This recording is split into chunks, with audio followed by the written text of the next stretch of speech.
Hello. Today I'll be doing a video on the game Star Wars Battle of Hoth. This just came out recently. I got it a few weeks ago, played it last weekend for the first time.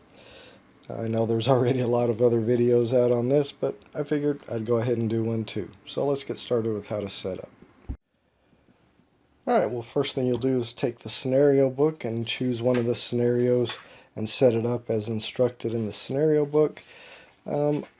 I am just going to set up scenario 2. Scenario 1 just has fewer units, and in this overview I want to show at least a few more of the types of units than just shown in scenario 1, so I'm going to go ahead and set up scenario 2. So after you've chosen your scenario, you'll take your board and set it in the center of the play area. One player will sit on this side, in this case the Imperial player, and one player will sit on this side of the table, in this case the Rebel player. You then look at the scenario that you're going to be playing and get the terrain tiles that are required. In this case we'll need 5 ridge terrain tiles and 3 crevasse terrain tiles. And then you arrange the terrain on the map as it is shown in the image on the scenario that you're playing. And I just wanted to mention I did go ahead and flip this board around just so it aligns more with how the scenario is set up in the picture, so it makes it easier for me to show how to set up according to what's shown in the scenario there. Next, both sides will take their box of miniatures and set them up as seen on the map here. Every icon that shows this on the map is where you'll set up, the Rebel player will set up their snow speeders. Each icon represents 3 snow speeder miniatures will be placed there. And the same with where they're showing the Rebel infantries. Each hex will contain 3 Rebel infantry units. Up here where we see the Imperial snowtrooper units, each hex showing the Imperial snowtrooper units will contain 4 Imperial snowtrooper units. Where you see the AT-AT icon, that will just contain 1. That hex will just contain 1 AT-AT. And where you see the Imperial probe droid icon, each of those hexes will contain 2 Imperial probe droids. So I'm going to set those miniatures on the map as they're shown here on the scenario that we're playing. Alright, so I've got all the miniatures set up as shown in the scenario that we are playing. In other scenarios, during setup, some of the units may get special unit badges that give them additional abilities, as well as some terrain may get victory medal objectives, but in this scenario, none of the units or terrain have any of that. So we're pretty much done with setting up the map. And each player can take a summary sheet showing what their units, how their units attack, and we'll go over that. And there's also a summary sheet that shows the terrain and what effects that has. Each side then has card holders. You can assemble them to make one large card holder. I think for this scenario we probably only need 1 card holder for each side. So for the Imperial we can just put this one back. And for the Rebels we can just put this one back. But if you are playing a scenario where you're going to end up having more cards, you can assemble these to have a holder for a larger amount of cards. As I mentioned earlier, normally the Rebels will be playing on this side and the Imperial player would be sitting on this side, but since I'm playing solo and can't sit over there, I'm going to have my Imperial player over here and my Rebel player over here. Each player takes the command cards for their side. There should be 16 of them. So this is for the Imperial player. The back like this is for the Rebel player. Then if players decide, they can choose the 3 cards to go along with one of the leaders. So for example, For the Imperial player, you'll see these leader cards have these green banners on the bottom, and these three are for the Imperial General leader, Maximilian Veers. These three are for the Fleet Admiral leader, Firamus Pyatt, I guess. I'm not sure exactly how you pronounce that. And these three are for the Imperial leader, the Lord Sith Darth Vader. So if the players agree that they're going to play with leaders, then they choose one of those leaders and take the cards for that leader and put it in their deck. So in this example, we'll say that we're going to have our players are going to play with leaders. So for the Imperial player, we'll say he's going to take the Darth Vader. He will shuffle those leader cards in with his other 16 regular cards, and these ones will just go back in the deck. Back in the box. For the Rebel player, the leaders have this orangeous banner, and you've got Rebel General Leia Organa, you've got Scoundrel Han Solo, and Rogue Leader Luke Skywalker. So we'll just say for the Rebel player, they're going to use Han Solo, so they'll shuffle those three cards in with their 16 regular cards, and these other leader cards will just go back in the box. After the players have shuffled their command decks, they'll draw a number of cards as indicated by the scenario and place them in the card holder, keeping them secret from the other player. So looking again at our scenario 2, Snowspeeder Counterattack, we'll see that the Rebel Alliance starts with 4 command cards and the Galactic Empire starts with 4 command cards. So each side draws their starting hand of command cards and places them in their card holder. So I've got this for the Empire and these 4 for the Rebels. And the players just keep their draw deck nearby and leave room for a discard pile. You'll have some dice that you'll set aside where all players can reach. And the only other thing to note on the scenario is the victory conditions, and for both sides it's to get 4 victory medals. We'll talk about what those are. There is a little text here you can read that describes what's going on in the battle. But with that, I think we're set up and ready to go over how to play Star Wars Battle of Hoth. Alright, so how do we play? Well, as I said, in this scenario, the Snowspeeder Counterattack, it says that to win, you get 4 victory medals. So both sides, either for the Galactic Empire or for the Rebel Alliance, to win, they're trying to get 4 victory medals. Normally, victory medals are gained when you eliminate an entire unit. So each of these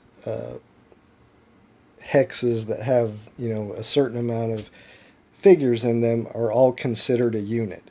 So when you eliminate the entire unit, like if this entire Rebel infantry squad is eliminated, then you take when the last figure is eliminated, you take it, the Imperial player would take it and put it over on this side of their board, and that would be 1 victory medal. And similarly, if the Rebel player was taking out, these figures, and when they eliminated the last figure in this unit, they would take it and put it on their side of the board, and that would be 1 victory medal for the Rebels. With the AT-AT, if you eliminate that, that's going to be 1 victory medal for the Rebels. The probe droids, the rules say normally eliminating those do not count as a victory medal, though some scenarios, like I believe the first scenario, said that eliminating the probe droid units did count as a victory medal. And in other scenarios, there may be some hex on the board that contains an important location that is worth a victory medal or something if you take that particular hex on the board. So there's various ways to get victory medals. In this scenario, it's just eliminating the last figure of a unit, except for the probe droid units in this scenario do not give any victory medal if they are eliminated. Alright, let's talk a little bit about the battlefield. You'll notice that it has these dotted lines. So the board is broken up into a left flank, a center flank, and a right flank, and of course for the player on the opposite side, this is their left flank, their center flank, and their right flank. And so we'll see this in a minute when we talk about command cards, but they will allow you to order units in a certain section of the board, so either on the left, the center, or the right. If a unit is in a hex that spans both sections, like this one, any unit in this hex here would either be considered to be in both the left and center portion of the board. So any command card that ordered a unit in the left or in the center could be used to order a unit that is straddling the line there. Each scenario will tell you which player is going to go first. In this scenario that we're going to be playing, you'll see that it says the Rebel Alliance, you start the game. So the Rebel Alliance is the first player in this scenario. Alright, so on your turn, you'll do 4 things. You'll play a command card from your hand, so you'll choose one of the command cards in your hand or in the stand, wherever you're playing from. You'll play one of those cards face up. That card will allow you to order a certain number of units, so the second thing you'll do is announce the units you are ordering with that command card. Next thing you'll do is move all the units that you said you were going to order with that command card. You will then attack with any of those ordered units if they are capable of attacking at that time. And then finally, you'll draw a new command card into your hand, and then play will pass to the next player. So let's talk a little bit more in detail about each of those things. Alright, so the first thing I said you do on a turn is play a command card. So let's look at the command cards that the Rebel player has right now. So you have section cards, which are like these, that let you play or order a certain number of units in a certain section of the board, or you have tactics cards like this that may give you a special tactic you can do. So for instance, this one says you can order 3 units of your choice. So the Rebel player could play that card and choose to order any 3 units. Now remember, a unit is all the figures in one hex on the board. So this is a unit, this is a unit, this is a unit. These are each units. The individual figures are not units. It's all the units in a hex are a unit. So this card lets the Rebel player order 3 units of their choice. So they could choose any 3 units and say these are the ones I'm going to order this turn. This card here, the raid card, allows the Rebel player to order 2 units in the right flank or right section.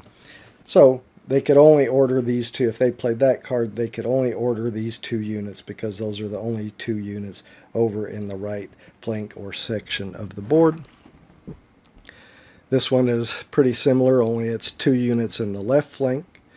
So in this case, they would only be able to order these 2 units because they are the only ones over on the left flank of the board. And finally, the last card that they could play lets them order 1 unit in each section of the board. So they could choose 1 unit in this section to order, 1 unit in the center section. So one of these 3 units, they could choose one of those to order, and they could order one of the 2 units in the right section. So again, the first thing a player does is play a command card, choose a command card to play it face down in front of them, read it out loud so that the other player sees what it is. And so we'll say, for example, they're going to choose this one, Recon Enforce. So they play it face down, they say this is the one they're going to play. They get to order 1 unit in each section of the board. So after you've played your command card, you then announce which units you are going to order. So in this example where they get to order 1 in each section of the board, so for instance the player says, okay, I'm going to order this unit, so this unit here, maybe they announce they're going to order this unit in the center section of the board and this unit in the right section of the board. So those are the only ones they will be able to move and attack with this turn. So they have to announce which units they are going to order with the card they played. Once you've ordered your units, so you've announced which units you're going to order, you then move those ordered units. Now, you don't have to move a unit you ordered if you don't want to, but only those that are ordered can move. And then of the ordered units, you can move them in any order you want. So, I said I ordered this unit, and this unit. That doesn't mean I have to move this one first, then this one, and then this one. It really doesn't matter. When units are moving, they can't move through another unit. So like if I chose this one and I wanted to move them, I couldn't move them through or into the hex that already contains units. You can't split up the figures that are in a unit and move them separately. They all move together.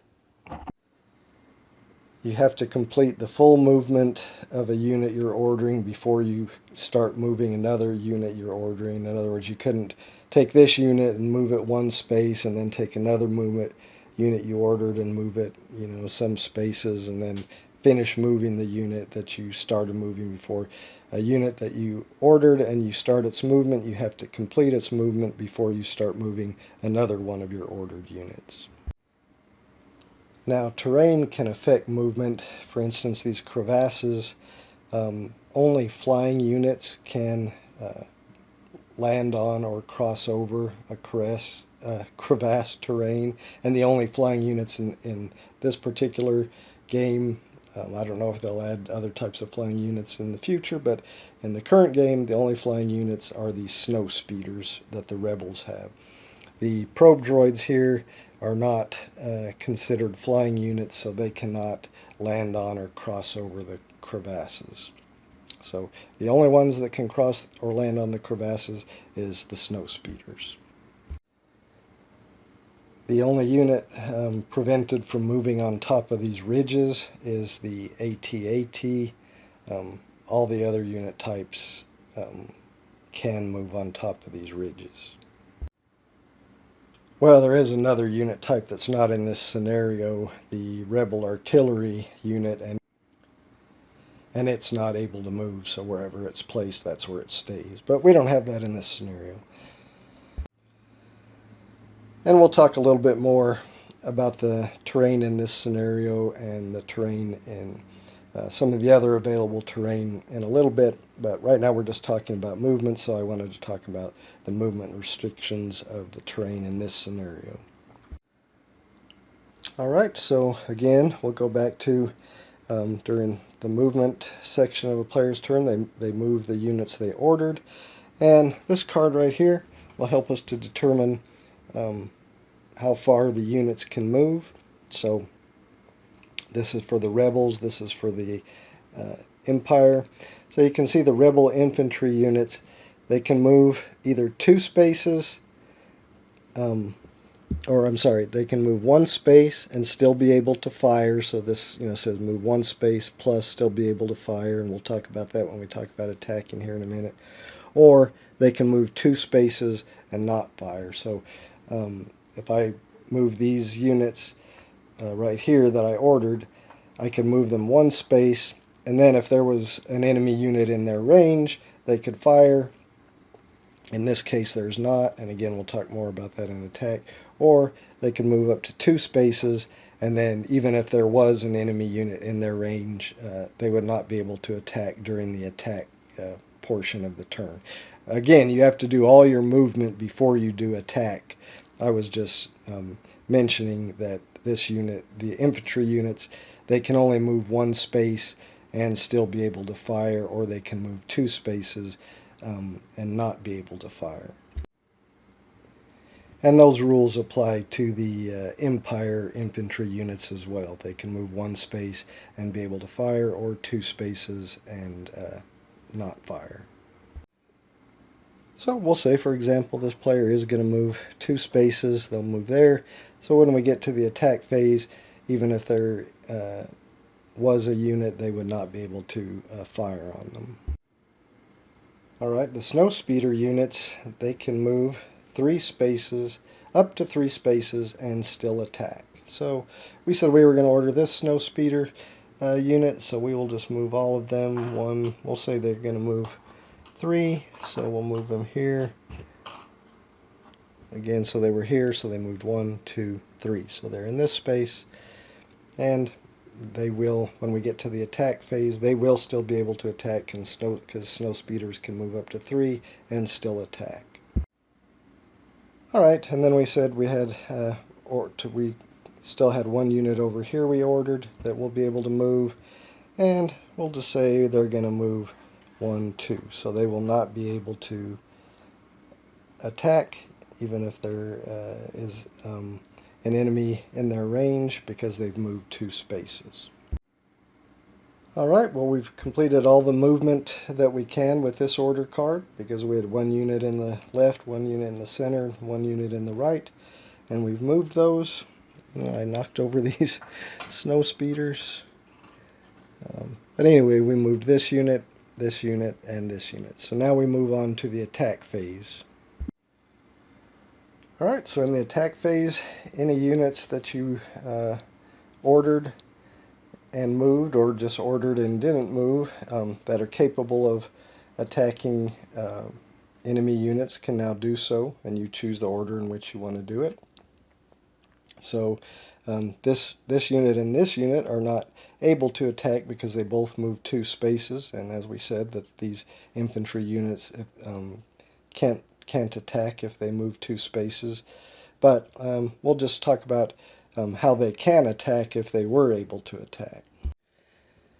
So if we look at this player aid, we can see that the rebel infantry, and it's the same for the Empire infantry, if they only moved 1 space, they can attack. If they are attacking a unit, an enemy unit that is adjacent to them, so if this unit was attacking an infantry unit that was, right here adjacent to them, they would get to roll 3 dice.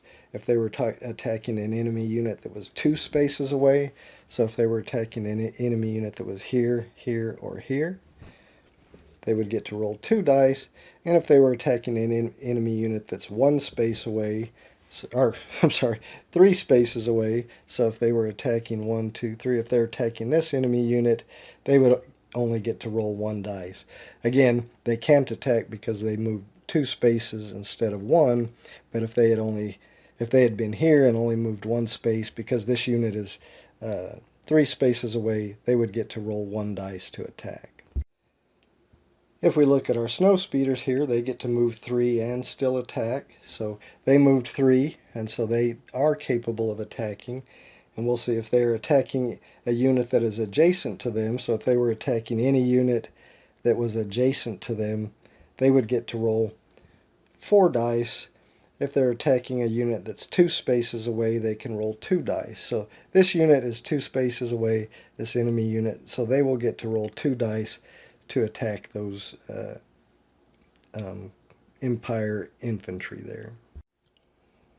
So when you're going to attack, you announce the unit you're attacking with, you announce your target, you determine the range, line of sight. We'll talk a little bit more about line of sight here in a little bit, and any terrain modifiers. But this attack here that we're about to see, there's no line of sight is not blocked. There's no terrain modifier to offer protection or anything to our target. So you announce who's attacking, what unit they're attacking. You can't split your attack. And then you determine the number of dice you're going to roll by the distance, which we already did. They're going to roll 2 dice. So you take 2 of the dice, roll them, and infantry units are hit on a result of infantry like that. So this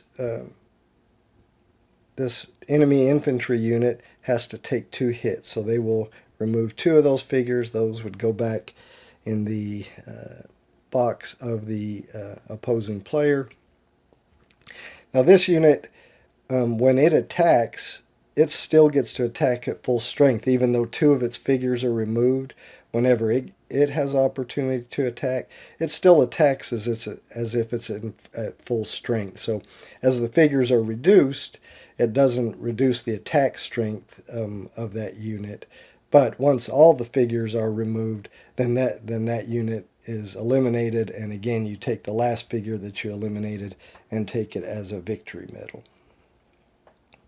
So in this case, those snow speeders attack would have eliminated 2 of those infantry units. So to hit infantry, you either need to roll an infantry result or a blast result. So either one of those would do a hit on infantry. And that's shown here on the card. So for instance, for the Empire infantry, you can see that they're hit on an infantry result or a blast result. A snow speeder, as you'll see, is hit on a vehicle result, which is this kind of like gear icon. So a snow speeder can only be hit if the vehicle result or a blast result is rolled, as you can see there. Let's take a look real quick at these dice. There's 1, 2 infantry results. There's 1 blast result, 1 vehicle result, 1 retreat result. We'll talk about that here in a second. And 1 miss result. We've talked about what hits infantry. We've talked about what hits the snow speeders, and we've also talked about how they attack. Let's talk about the AT-AT for a minute. If we look at the card here, we'll see that the AT-AT can only move 1 space. Whenever it moves, it can only move 1 space. And then after it moves 1 space, it does have the ability to attack, and it can attack up to 3 spaces away. And whether it's attacking a unit adjacent to it, or 2 spaces away, or 3 spaces away, it rolls 3 dice. When an AT-AT is being attacked by an enemy, it is hit on a vehicle result or a blast result, but a single hit does not immediately eliminate it.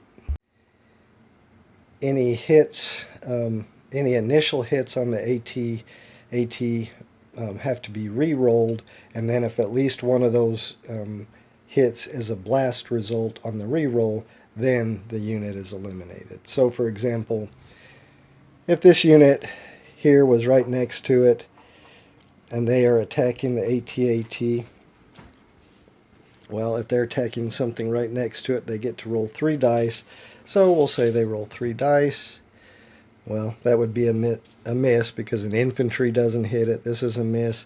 This is a retreat result, but AT-ATs are not affected by retreat results. But we'll just say maybe we got on that roll we got a vehicle result. So we got 1 hit, so we would have to re-roll this hit, and if it's a blast, well, then we're successful and we eliminate the AT. In this case, we weren't.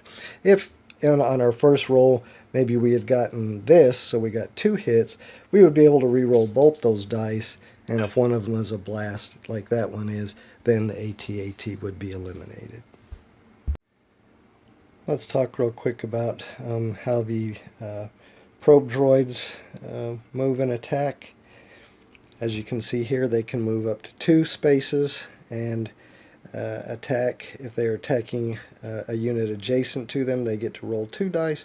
If they're attacking a unit 2 spaces away, 1 dice, and anything further than that, then they don't get to attack it.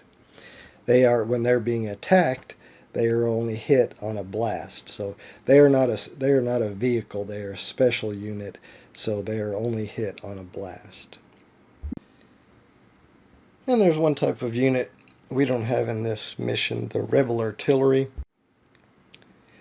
This is what it looks like. And as I said, that it can't move when it's on the board. And as you can see here, when it attacks, if it's attacking a unit adjacent, it rolls 4 dice. Something's 2 spaces away, 3 dice, 3 spaces away, 2 dice, and 4 spaces away, it rolls 1 dice. And to hit it, you have to roll a blast, and it's not affected by re-rolls, and unless the mission says anything different, destroying those does not grant a victory medal. So there's a few more things to talk about when we're talking about attack. One of the results we saw on the dice is the retreat result.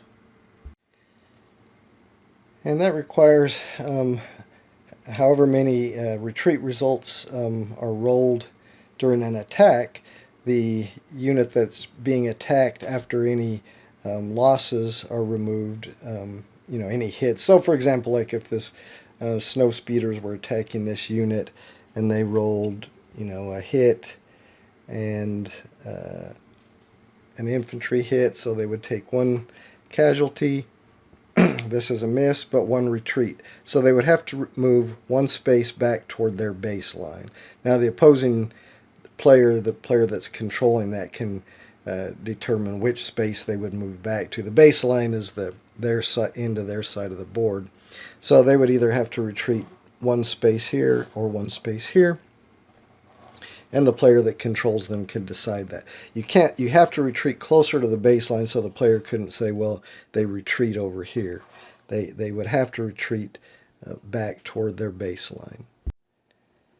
Now, if, for example, 2 retreats were rolled, they would have to retreat for both of those, but they can only retreat one space. So for every space that you're not able to retreat, because once they've retreated once for this retreat result, they're now at the baseline, and they still have another retreat they have to do. So since they can't do it, they'll have to take another casualty. So for every retreat result that you can't retreat, then you must take a casualty. And you can't choose not to retreat and just say, I'll take casualties. So, for instance, if the player rolled this and this unit was here, they had to take one casualty because of the hit. They couldn't say, well, I'll just take the other 2 casualties and not retreat. They have to retreat if possible, and then if any spaces that it's not possible to retreat, then they take the casualties. There are some other effects that terrain may have. There's some, impassable terrain that you can't retreat over, but most terrain does not affect retreating. And we may go over some of that when we talk about the different terrain. All right, let's talk a little bit about line of sight now. So line of sight is from the center of the attacker's hex to the center of the target's hex. So as long as there's no blocking units or terrain, then you have line of sight and you're able to attack. But for example, if these units were here, then they would be blocking the line of sight for the snow speeders to this target. So the snow speeders would not be able to attack through their units to attack these units. So any units on the board block line of sight. Some terrain tiles block line of sight, like these ridges do block line of sight. So although these snow speeders do have line of sight to these snow troopers, that's what these, I'm mostly calling them, the Empire Infantry, but I think their official title is snow troopers. So even though these snow speeders do have line of sight to these snow troopers that's not blocked from center hex to center hex, they do not have line of sight to these droids, because drawing a line from the center of their hex to the center of these probe droids, it crosses over this ridge, which does block line of sight. There are some other more, detailed edge cases of line of sight that I'm not going to go over right here. I mean, it's usually pretty easy to determine it. Now, I will say, if these probe droids are on top of this ridge, then these snow speeders do have line of sight. The line of sight is not blocked because they're on it. So they have to be on the other side of it for the line of sight to be blocked. Let's talk a little bit more about the terrain that is on this map. Now, as I mentioned earlier, these crevasses do not prevent or block line of sight, but they do prevent movement over them by everything but the snow speeders. And I mentioned these ridges block line of sight, but they have a few other effects let's talk about. So if these probe droids were up here, as I said, line of sight is not blocked, but units that are on a ridge, they get a little bit of protection. So any unit that is attacking a unit that is on a ridge reduces the number of dice they roll by 1 unless they are also on a ridge. So if these snow speeders were on this ridge, then they would not reduce their number of dice by 1 because they're both on a ridge. But if they were attacking from here to these probe droids that are on this ridge, they would roll 1 less dice. And at the end of our rules overview, we'll briefly go over some of the other terrain and effects that they have. Alright, so we've pretty much covered attack. And then the last thing that a player will do on their turn after they've resolved their attack is discard the card that they're played into their discard pile and draw a new command card into their hand. That will then end their turn, and the next player will then take their turn where they will start by playing a command card. And really that pretty much covers it. Players will take turns back and forth until one of them meets the victory conditions. In the case of this scenario, until one player has gotten 4 victory medals by eliminating 4 units. Whichever player does that first wins this scenario. Alright, let's touch on some of the other terrain that you might run into that's not in this scenario that may be in other scenarios. So we have rocks terrain. So for example, if we place that there. So one of the things rocks does is any unit that enters a rocks hex must stop and may not move any further that turn. So, normally I said that infantry units can move 2 spaces. If they do move 2, they can't attack. But if this infantry unit moved into this space, they would have to stop. They couldn't move their additional space. When a unit enters a rock space, it must stop. Even if it has additional movement, it could normally do. Another effect of a rock space is a unit that moves into rocks in that turn are not allowed to attack. So even though this unit moved only 1 space, and normally infantry can move 1 space and attack, because they moved into the rocks on that turn, they're not allowed to attack on that turn. Rocks do offer some protection though when enemy units are attacking a unit in rocks. If it's a vehicle that's attacking a unit in rocks, the number of dice they get to roll is reduced by 2. And if it's any other type of unit, so infantry or probe droids, or if it was an artillery unit, anything besides vehicles that's attacking units that are in rocks, they reduce their roll by 1. And also rocks do block line of sight, so if this unit was here and this unit was here, neither would be able to attack the other because rocks do block line of sight. Alright, another type of terrain, I'm not sure I pronounced this right, it's Seracs or Serox, I don't know, it's S-E-R-A-C-S, so Seracs is how I'm going to say it. Looks like it's some kind of ice pillars. Anyway, this is impassable terrain. No unit of any kind can move on it or through it. And it also always blocks line of sight, so these units would not be able to attack each other through those Seracs. Another type of terrain are trenches. So if a unit is on a trench, then any unit attacking units in a trench, or when attacking infantry units in a trench, any unit that's attacking infantry units that are in a trench, they reduce the number of dice they roll by 1.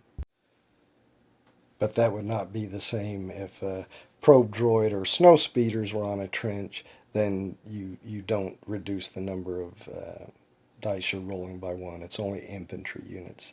And one other thing that trenches provide is that infantry units that are in a trench, they can ignore one retreat result that's rolled against them. Alright, the last types of terrain that we have to talk about are buildings and wreckage. Similar to rocks terrain, any unit that moves into a buildings or wreckage terrain tile must stop as soon as they enter it, even if they have further movement they could do. Also similar to rocks, a unit that moves into a buildings or wreckage hex cannot attack on the turn that it moves into that terrain. Buildings and wreckage are not good for vehicles. Any vehicle unit that is on a wreckage or buildings tile, when it does attack, it reduces the number of dice that it rolls by 2. Another similarity to rocks, when a unit is attacking units that are in a wreckage or buildings hex, or should I say vehicles that are attacking a unit that is in a wreckage or buildings hex, reduce the number of attack dice they roll by 2. Any other type of unit just reduces their number of attack dice by 1. And buildings and wreckage do block line of sight, so these units would not be able to fire on each other as their line of sight is blocked. And I think that pretty much covers the terrain. Alright, now this scenario does not have any special forces units, but some scenarios may have you place a special forces badge like this, which gives the unit that has that badge in their hex like an additional ability. So this badge makes this unit assault infantry. So assault infantry, after they conduct a close quarters attack, and a close quarters attack is when you're attacking a unit adjacent to you. After they resolve a close quarters attack against a unit, if they manage to eliminate that unit, so for instance if these 3 rolled, three hits or even just 2 hits against this unit and eliminates them, then they can immediately move into this hex and make another attack. And that's called a breakthrough. They can also do that even if they don't eliminate the unit, but if they force the unit to retreat, for instance, if they, well, let's say they didn't get 2 other hits, maybe they got 1 hit, a miss, and then a retreat, so this unit would have to retreat, then they would still get to do a breakthrough and advance and make another attack. They do, however, have to obey terrain restrictions. For instance, if this was a wreckage hex or a rocks hex and they eliminated that unit or made it retreat and moved in there, they would not get to attack again, because that terrain, when you move in there, you're not allowed to attack on that same turn. So the terrain restrictions still apply when doing a breakthrough.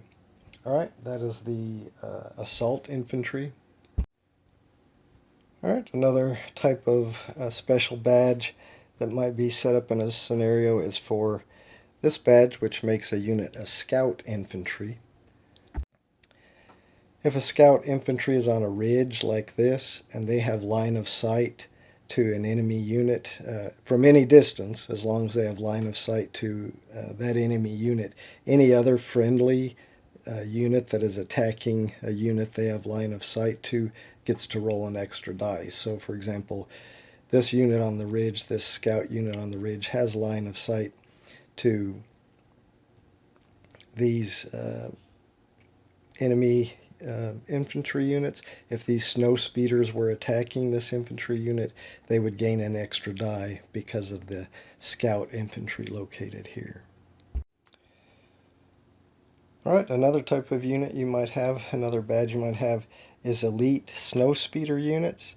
And instead of starting with 3 units per hex, they start with 4, or 3 figures per hex, they start with 4 figures per hex. All the other rules for them are the same, but it allows them to take an extra hit because they have 4 possible losses they can take instead of just 3.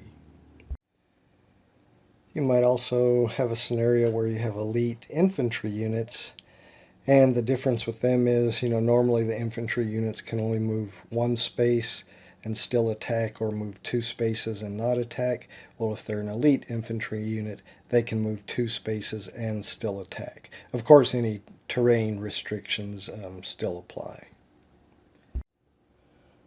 Alright, and the final type of Special Forces unit you might have is the EWEB Infantry Special Forces unit. This icon that they'll have has two sides. It's got the in place side and the moving side. So they always start in place at the beginning of a scenario. And an infantry unit, that EWEB Infantry Special Forces unit that has the icon on the in place side like this, then when it makes an attack, it can re-roll any of the dice that it wants to re-roll one time. But if that unit is ordered and they move, so for example, the player plays a card and orders this unit and has them move maybe one space, then they could attack as normal, but after they've moved, they have to place this to the moving side, and they no longer get the bonus of being allowed to re-roll the dice. They just get their normal rolls. Now, the next time that unit is ordered, if they don't move, if they're chosen to be ordered and but not moved, then they can flip that back to the in place side, and then they'll have the bonus of being able to re-roll any dice one time when they attack. Alright, I think that covers all the Special Forces unit. That covers most of the rules, I believe. So I think I'm going to set everything back up for Scenario 2, just how it was right after we did setup, and we'll go through some example turns. Alright, so I've got everything set back up, I believe how it was right after setup, and the scenario says that the rebel player will start. So first thing they'll do is play a command card. Now during our overview I played this one, so I'll play something different just so we see something different. But I'll do this one. So I'm going to play raid, order 2 commands on the left section, or order 2 units on the left section. So I select which units I'm going to order. The only 2 I have in the left section are these 2 snow speeder units. Now I will move the units. They can move up to 3 spaces and still attack. So I will have this one move 1, 2, 3. Of course they won't be able to attack because those ridges are going to block line of sight, but these guys will move 1, 2, 3, and they will be able to attack. So now we move on to the attack portion of the turn. These ones don't have line of sight to anybody in range. They have line of sight to some of these units over here, but they can't shoot more than 2 spaces away. These units are in range of these guys, so 2 spaces away. With the snow speeder, they roll 2 dice. So we'll have them roll these 2 dice. And we got 1 blast and 1 vehicle. The vehicle does not hit infantry units, but the blast does. So this player will have to remove one of those units.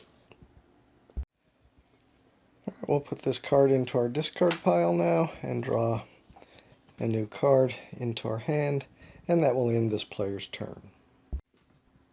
Alright, so we'll say the Imperial player decides to play this one. It's going to order all units on their left section. So for the player on that side, that's going to be these units over here, so that will allow them to move these infantry units, and this AT-AT, since it is straddling the line there. So they announce those are the units they're going to order, and then they decide to move them. So they're going to move these 1, 2. Now since they move 2, they won't be able to fire. Let's see. They will just move these 1. They can't move through their other units. I guess they could move here, but I think for now they're going to stay there. So they're just going to move 1.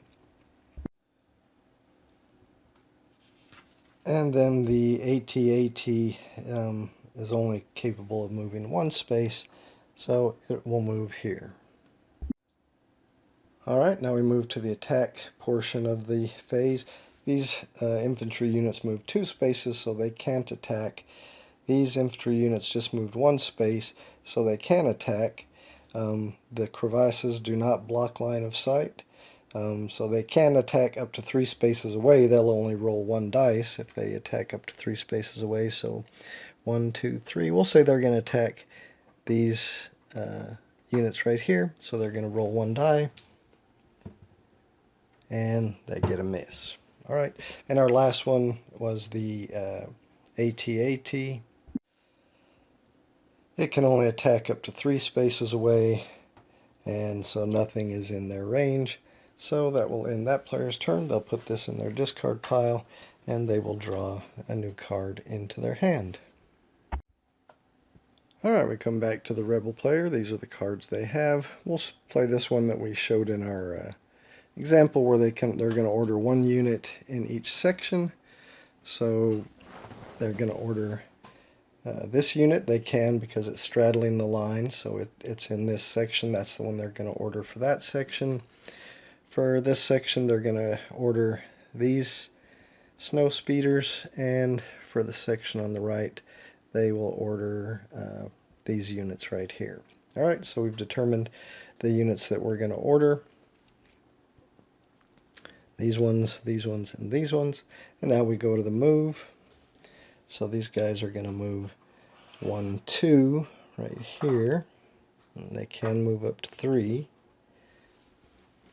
Alright, these guys are going to move 1, 2, 3. And these guys are just going to move 1. Alright, so now we've completed our move portion of the turn. Now we go to the attack portion. We'll start with these snow speeders here. They're going to attack this unit right here. Snow speeders get to roll 4 dice when they're attacking in close combat. So we'll take 4 dice. We got 1 retreat, 1 vehicle. So those are misses. So they get 1 hit. So we'll remove this infantry with this hit, and then these guys have to retreat. So this player decides which way, and they'll have them retreat this way. Alright, these snow speeders are going to attack this AT-AT. Since it's 2 spaces away, they only get to roll 2 dice. Again, that's seen on this card. Up at 2 spaces away, they only roll 2 dice.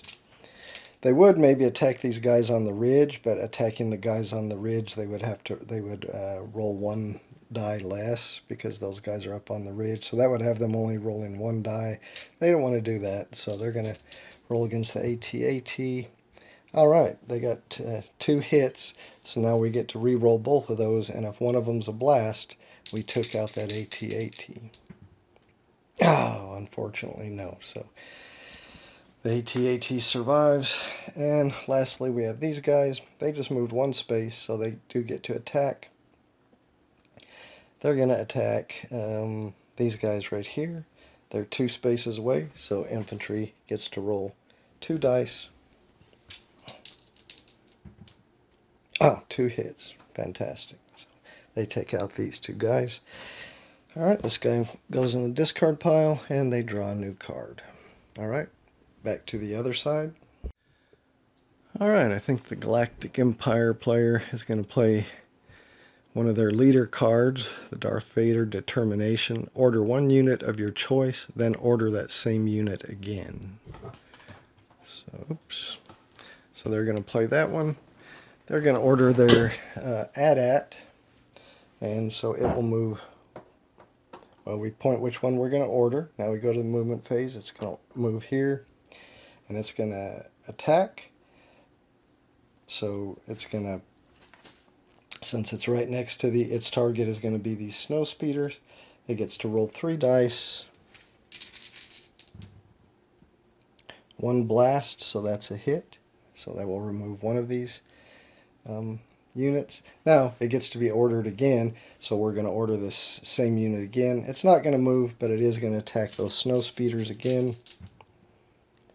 And it gets 1 hit and 1 retreat. So the blast hits will remove 1 unit. And then it will have to retreat, and they're going to retreat back up onto this ridge. Alright, so this will go into the player's discard pile, and they will draw a new card. And I don't know if I said this in the overview, but when your draw pile runs out, then you shuffle it and form a new draw pile. But now we go back over to our Rebel player, and they will choose a card to play. I think they're going to choose Trooper Assault to play. And you'll see it says, order all infantry units in one section. These units roll one additional die. If you do not command any infantry units, order one unit of your choice. Well, they do command infantry units. They're going to order all infantry units in one section. I think they're going to order the infantry units in this section. And when they attack, they will get to roll one additional die. So they're going to move these units one space, and they're going to move these units one space. Well, first they say which ones they're going to order, which it's those two. Then movement, they both move them one. Since they only moved one, both of them get to attack. We'll have these ones attack first. They're in close combat, so normally they would get to roll 3 dice, but because of the card, they get to roll 4 dice. We got 3 blasts and a miss. That's going to eliminate these units. They put one as a victory medal, and the other one just goes back to the player. Alright, these guys now get to attack. They can fire across the crevasse that does not block line of sight. They're 2 spaces away, so they would normally get to roll 2 dice, but because of the card, they get to roll an extra dice, so they get to roll 3 dice. And they got 3 hits, the 2 blasts and the infantry, so that's going to remove 3 of these units, so we'll just put them back over there. And that will end this player's turn. They'll discard this card and draw a new one into their hand. Alright, let's do one more turn for each side. We'll do this assault. So he plays this command card, gets to order all units in the center section. So that's going to be these, this one, these, and these, because they're on the line. They can all be counted as in the center section. Alright, so we can move them in any order. I'm going to move the AT-AT first, so it's going to move here. It can only move one. These snow troopers, I don't know if I want to move them. We'll leave them there. We'll have these guys move 1, 2. We'll have these guys move 1, and these guys move 1. Alright, the AT-AT is going to fire at this snow speeder. It would normally roll 3 dice, but because it's on a ridge, it does have to roll 1 die less. So the AT-AT will only roll 2 dice, and an infantry and a miss, so unfortunately they do not get to take that unit as a victory medal.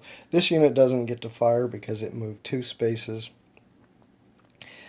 These guys, well, they do have line of sight to these guys at 3 spaces away, so they'll get to roll 1 dice.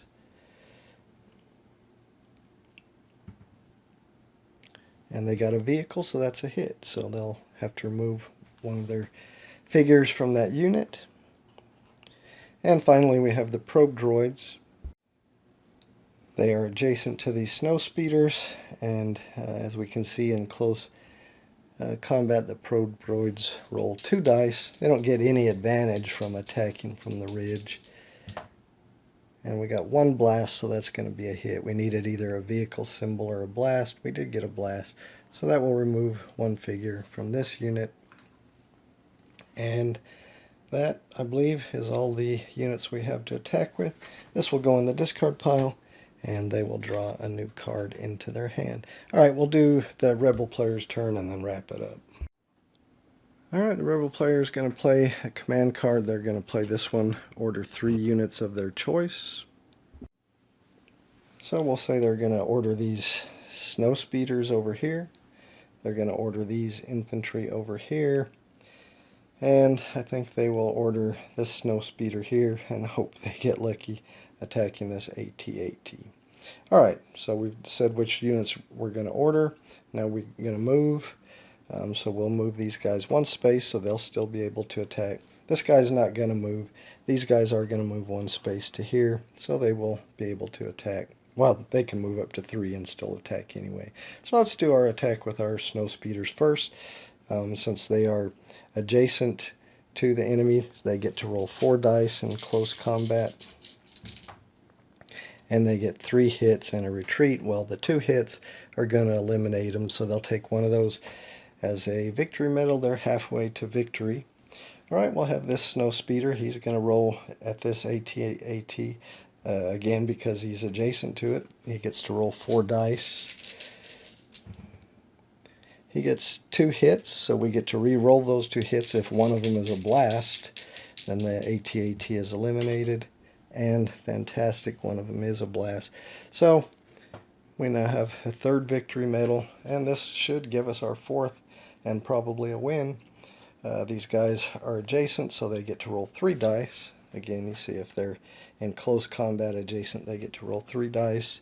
So we just need 1 hit, and we got it with that blast. That's going to eliminate this snow trooper unit, and that's the 4th victory medal.